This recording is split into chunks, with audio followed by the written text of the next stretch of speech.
Pagi itu, di tempat pemakaman umum TPU, yang tak jauh dari kediaman Ira, sebuah ketenangan yang mendalam menyelimuti. Langit biru bersih terbentang luas, dihiasi awan-awan tipis yang bergerak malas.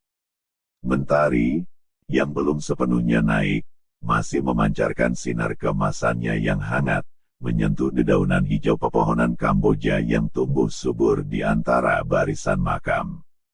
Kicauan burung-burung, merdu dan tanpa beban, terdengar bersahutan dari dahan-dahan kokoh pohon Kamboja, seolah menjadi orkestra alam yang menenangkan jiwa. Angin sepoi-sepoi berembus lembut, menggerakkan pucuk-pucuk rumput liar dan kelopak bunga yang gugur, menciptakan suasana yang sempurna bagi mereka yang telah menemukan peristirahatan abadi, melepaskan segala beban dunia yang fana ini. Namun, ketenangan yang nyaris sakral itu sejenak terpecah. Dua sepeda motor matic berwarna terang, dengan suara mesin yang pelan, perlahan memasuki area parkir TPU. Dari motor-motor itu, turunlah tiga sosok. Langkah mereka terhenti sejenak, mata mereka menyapu seluruh area pemakaman dengan pandangan sendu, berkaca-kaca, seolah setiap batu nisan menyimpan cerita yang pernah mereka kenal. Ari, dengan postur tegapnya, berdiri di tengah. Tongkat putih andalannya, yang menjadi penuntun setia di setiap langkahnya, sedikit bergetar ketika ujungnya menyentuh tanah pemakaman yang basah embun pagi.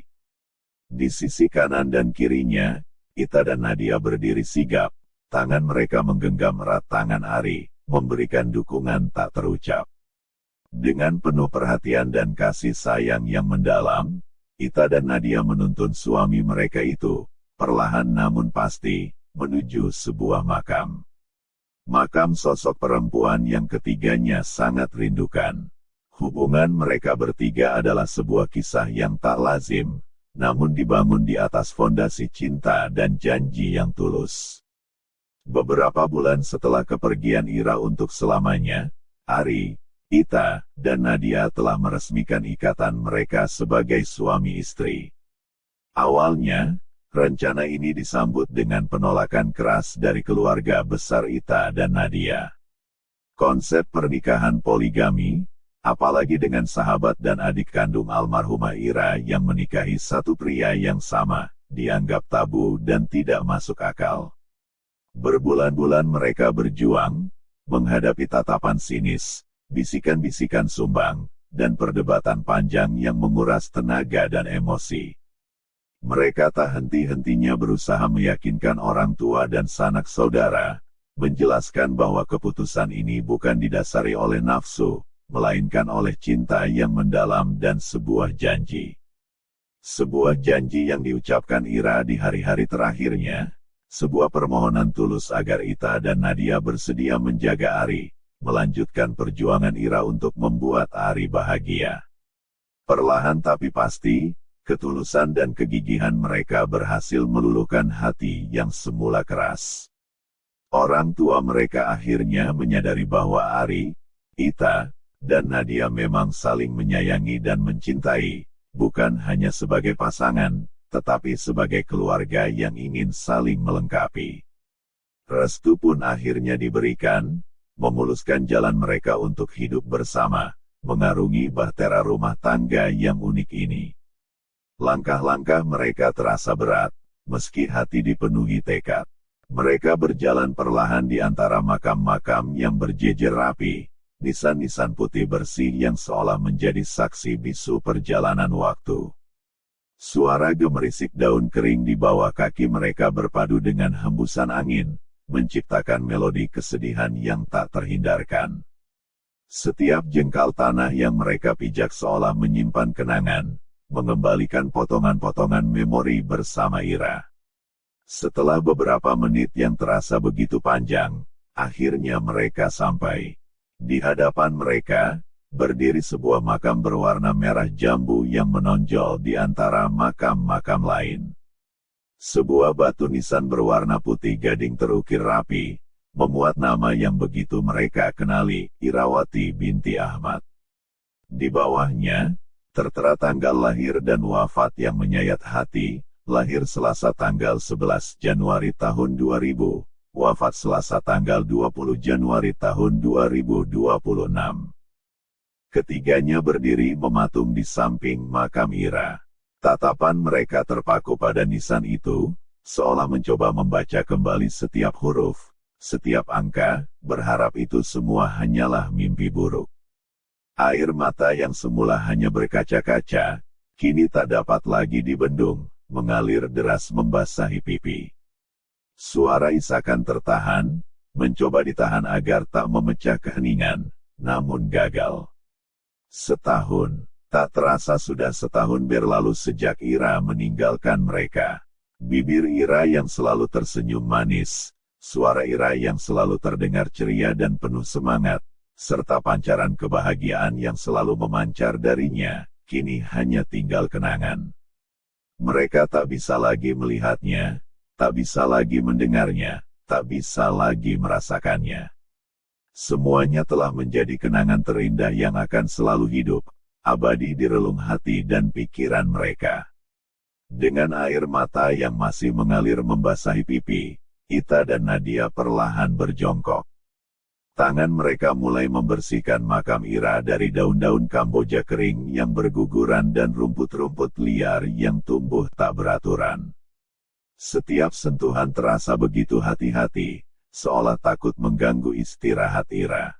Sementara itu, Ari hanya berdiri terpaku, tongkat putihnya tertancap di tanah. Pikirannya jauh melayang, tenggelam dalam lamunan, kembali ke masa-masa indah saat masih bersama Ira dulu. Senyumnya, tawanya, pelukannya, semua terasa begitu nyata dalam benaknya, namun begitu jauh untuk digapai. Ita, setelah membersihkan sedikit, mengusap nisan almarhumah kakaknya itu dengan jemari gemetar. Suaranya serak, tercekat oleh isakan yang tak mampu lagi ia tahan. Kakak Ira, apa kabar di sana? Semoga kakak baik-baik saja dan bahagia selalu, amin. Ia berhenti sejenak, menarik napas dalam-dalam, berusaha menguatkan diri. Alhamdulillah, ayah dan ibu di sini baik-baik saja, Kak, meskipun terkadang ibu masih sering duduk sendirian di kamar sambil memandangi foto kakak, kita tahu ibu merindukan kakak. Senyum tipis, pahit, terukir di bibirnya. Oh iya, Kak, alhamdulillah Ita sudah lulus kuliah dan sekarang sedang mengajar di TK dekat rumah. Makasih ya, Kakak, karena Ita bisa seperti sekarang ini juga berkat dukungan dan doa Kak Ira yang tidak pernah berhenti untuk Ita. Ita menarik napas pelan, kali ini senyumnya sedikit lebih tulus, meski mata masih berkaca-kaca. Oh iya, Ita ada kabar bahagia untuk kakak, suaranya bergetar menahan haru. Alhamdulillah sekarang Ita sedang hamil, Kak. Dan alhamdulillahnya lagi, dari hasil USG kemarin, calon keponakannya Kak Ira ini adalah cowok dan cewek. Kembar, Kak. Ita tertawa kecil, tawa yang bercampur dengan isakan. Oleh karena itu, Ita mau minta izin sama kakak, kalau anak Ita lahir nanti, Ita mau beri nama Raja dan Ratu. Nama yang sebenarnya Kak Ira persiapkan untuk anak Kak Ira bersama Kak Ari. Ari yang sejak tadi hanya diam membisu, tenggelam dalam lamunannya, terkejut mendengar perkataan istrinya itu. Matanya yang kosong seketika membelalak. Raja dan Ratu, nama itu, ia tidak pernah tahu menahu soal nama itu, nama yang sudah dipersiapkan oleh Ira untuk anak mereka nanti. Sebuah rahasia kecil Ira yang baru terungkap. Hatinya mencelos, diserbu gelombang penyesalan dan kerinduan yang tak tertahankan. Ari kemudian menutup mulutnya dengan tangan, berusaha membendung isakan yang mendesak keluar, namun air matanya tak terbendung, mengalir deras semakin membasahi pipinya. Nadia, yang duduk di sampingnya, melihat ekspresi terkejut dan kesedihan mendalam di wajah suaminya itu. Ia segera menggerakkan tangannya, membelai lembut pundak Ari, berusaha menenangkannya. Sentuhan hangat itu seolah ingin mengatakan, "Aku di sini bersamamu, sayang." Dengan nada suara yang kini lebih ceria dan bersemangat, Ita melanjutkan perkataannya. Ita berharap Raja dan Ratu tumbuh menjadi anak yang bersemangat dan ceria seperti Kak Ira, juga menjadi anak-anak yang pantang menyerah tapi tetap baik hati seperti Kak Ira. Ia mengusap air mata bahagianya yang tersisa, lalu perlahan berdiri. Kemudian disusul oleh Nadia yang berjongkok di tempat Ita tadi. Tangannya perlahan mengusap-usap nisan Ira, sentuhan lembut penuh penghormatan. Dengan suara terisak, Nadia memulai, "Assalamualaikum Ira, semoga kamu sudah tenang di sana, amin."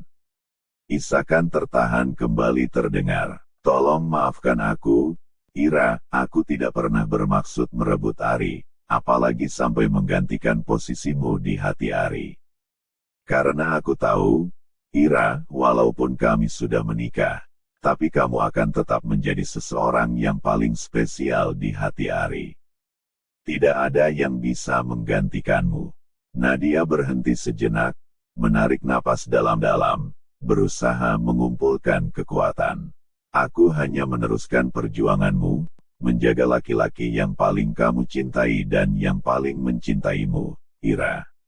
Nadia kembali berhenti sejenak, kali ini dengan nada yang lebih ceria, berusaha mengikis kesedihan yang menyelimuti. "Sekarang saya tinggal di rumah Ari, Ira," sambil membuka warung ayam goreng kecil-kecilan dibantu ibu dan putri. Nadia kembali berhenti sejenak, sedikit menunduk. Pipi merah merona menahan malu terpancar di wajahnya. Dengan suara yang lebih lembut, nyaris berbisik, ia berkata, "Alhamdulillah Ira, sekarang saya juga sedang hamil anak perempuan." Ia mengangkat pandangannya, menatap nisan itu dengan penuh harap. "Dan kalau kamu mengizinkan, aku ingin memberinya nama Irawati, sebagai rasa sayang dan cinta kami kepada kamu. Semoga nanti Ira kecil bisa tumbuh menjadi anak yang sebaik dan setegar kamu, amin." Nadia pun berdiri, perlahan, lalu menggenggam tangan Ari, menuntunnya ke tempat tadi dia berjongkok. Ketiganya berdiri berdampingan, menatap makam Ira, membiarkan keheningan berbicara, mengabadikan momen kerinduan dan cinta yang tak lekang oleh waktu. Ayat-ayat suci dari masjid di perempatan dekat rumah Ira terdengar merdu membelah keheningan siang, mengalun syahdu sampai ke tempat pemakaman umum. Gema azan zuhur yang menenangkan itu seolah membawa kedamaian, menaungi setiap nisan yang berjajar rapi di bawah terik matahari yang mulai condong. Kicauan burung yang tadinya riuh bertengger di pohon Kamboja, yang bunganya sesekali gugur menaburi tanah, kini tak lagi terdengar, seolah ikut menunduk dalam husyuknya waktu. Hanya suara derit pohon bambu yang saling bergesekan, tertiup angin sepoi-sepoi, yang menambah syahdu suasana, menciptakan simfoni alam yang menenangkan di tempat peristirahatan terakhir tersebut. Di samping sebuah makam yang nisannya masih tampak baru, Ari masih terdiam, mematung dalam duka yang tak terperi. Pandangannya kosong, menatap lurus pada batu nisan berwarna putih gading di hadapannya. Jari-jarinya yang gemetar membelai lembut permukaan batu itu, seolah mencoba merasakan kembali kehadiran sang kekasih yang kini hanya tinggal nama. Ira, nama yang terukir indah di sana, adalah segala-galanya baginya. Segala kenangan manis, pahit, lucu, dan penuh perjuangan bersama kekasih disabilitas daksa kesayangannya itu berkelebat di benaknya seperti film lama yang diputar ulang. Senyumnya yang cerah, tawa renyahnya yang selalu berhasil menghapus penat, binar matanya yang penuh semangat meski dengan segala keterbatasan fisik yang ia miliki, bahkan sentuhan lembut tangannya yang selalu memberikan kekuatan. Ingatan itu begitu kuat, begitu nyata, hingga tak terasa air matanya jatuh berderai, membasahi pipinya yang kini dipenuhi jejak kepedihan. Setiap tetes air mata itu adalah perwujudan dari rasa rindu yang tak terhingga, luka yang menganga, dan kehilangan yang begitu dalam. Di sampingnya, Ita dan Nadia, yang masing-masing berdiri tegar, mengulurkan tangan untuk mengelus-elus bahu suami mereka. Sentuhan itu hangat, lembut, dan penuh makna. Mereka tahu, Ari sedang berada di titik terendah dalam hidupnya. Mereka ingin memberi semangat, memberi ketenangan, memberi keyakinan kepada Ari bahwa mereka akan selalu ada di sampingnya, bahkan di saat suami mereka itu jatuh terpuruk sekalipun. Mereka adalah dua pilar penyangga yang kini menjadi sandaran utama Ari, berusaha sekuat tenaga untuk menopang beban hatinya yang terlalu berat. Namun, duka Ari terlalu besar untuk dibendung. Rasa sakit yang selama ini dipendamnya akhirnya meluap tak tertahankan. Dengan raungan keras yang memilukan, Ari akhirnya roboh, memeluk erat gundukan tanah di atas makam perempuan yang paling dicintainya itu. Suara tangisnya yang pecah, penuh keputusasaan, menggetarkan hati Ita dan Nadia. Air mata mereka ikut tumpah, tak kuasa menahan kesedihan melihat suami mereka yang begitu hancur di depan mata. Mereka tahu, mereka sangat tahu, betapa Ari begitu sangat mencintai Ira. Cinta mereka adalah kisah yang indah dan penuh inspirasi, dan kini, kisah itu harus berakhir dengan perpisahan yang menyakitkan. Setelah beberapa saat terisak, dengan suara serak yang masih bergetar dan diselingi isakan, Ari akhirnya berbicara, suaranya nyaris tak terdengar. Ira, aku sangat merindukanmu, sayang, aku rindu suara manjamu, aku rindu tawa renyahmu, bahkan aku sangat merindukan jeweran posesifmu itu, sayang. Sungguh, aku sangat-sangat merindukanmu, sayang. Ari sejenak berhenti, menarik napas dalam-dalam, berusaha mengumpulkan kekuatannya. Tangannya menyeka air mata yang tak henti mengalir di pipinya. Kemudian, dengan suara yang masih serak dan terisak, ia melanjutkan, meskipun Ita dan Nadia sudah menjagaku dengan baik, bahkan terlalu sangat baik, tapi tetap saja mereka tidak akan bisa menggantikan posisimu di hatiku, sayang. Kamu tahu, kamu adalah cinta pertamaku, separuh jiwaku. Aku sangat beruntung bisa memiliki Ita dan Nadia yang selalu setia menemaniku, yang tidak pernah bosan menjagaku, dan tidak pernah lelah mendoakanku untuk selalu kuat menghadapi ini semua. Terima kasih banyak, sayang, karena kamu masih memikirkan yang terbaik untukku, bahkan di saat-saat terakhirmu. Kamu selalu ingin aku bahagia, bahkan tanpa kamu di sisiku. Ari kembali menyeka air matanya, berusaha menenangkan diri. Wajahnya yang tadinya diliputi kesedihan mendalam kini mulai menunjukkan sedikit ketenangan, seolah beban di hatinya sedikit terangkat setelah mengucapkan semua perasaannya. Dengan nada yang lebih tenang, namun tetap syarat emosi, ia berkata, "Aku tidak akan pernah melupakanmu, sayang, dengan segala suka duka yang pernah kita lalui bersama. Setiap detik bersamamu adalah pelajaran berharga. Tapi aku juga tidak akan pernah menyia-nyiakan kehadiran Ita dan Nadia. Aku akan berusaha menjadi suami dan ayah yang baik untuk mereka, dan keponakan-keponakanmu nanti, sayang. Aku akan berusaha melanjutkan hidup, membawa semua kenangan indah bersamamu, dan menciptakan kebahagiaan baru bersama mereka." Mendengar ucapan Ari, Ita berjongkok di sampingnya. Matanya yang sembab menatap makam kakaknya itu, lalu dengan suara lembut yang penuh kasih sayang, ia berkata, "Kakak Ira tenang saja. Aku akan menjaga Kak Ari dengan sepenuh hati. Aku tidak akan membiarkannya sendirian. Dia adalah amanah darimu, dan aku akan melaksanakannya dengan baik." Nadia ikut berjongkok, tangannya memegang lengan suaminya itu, memberikan kekuatan. Dengan nada yang lebih ceria, berusaha mencairkan suasana yang sendu, ia berkata, "Kamu tenang saja, Ra. Aku selalu kau buatin Ari kopi putih dan pisang goreng setiap pagi, biar semangat kerjanya. Terus makan malamnya pakai ayam goreng kesukaannya, biar dia nggak kurus.